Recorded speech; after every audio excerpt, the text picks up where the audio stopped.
So abakulu bali mu mmotoka bakyusankyuse, bali mu AC, bali mu offices.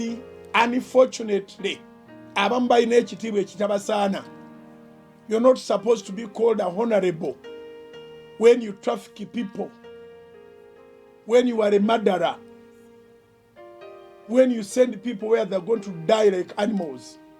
You're not supposed to be called a honorable. A honorable person is a person with good deeds, things that brings honor to him or to her. So, tukimanye nga ffenna nti ensi ekoma. Tukimanye nga ffenna nti ensi eriko weegenda okukoma. Eyinza obutakomera ffenna mu kaseera ke kamu, naye ekoma.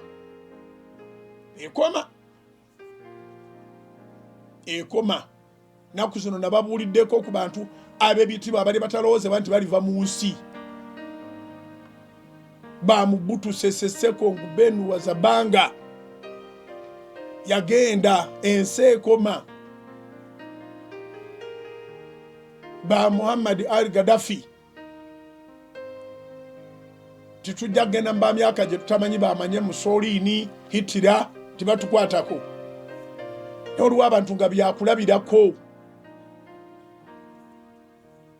Abamu babadde wano juzi, babadde bakulembeze b'e Uganda nga n'entaana wano tagirinaawo, nga yakulemberanga Uganda.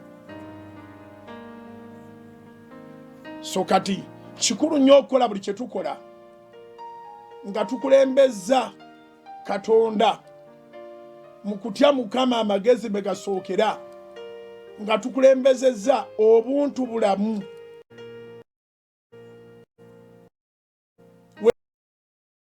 Weegombye sente, tokola bikyamu okuzifuna.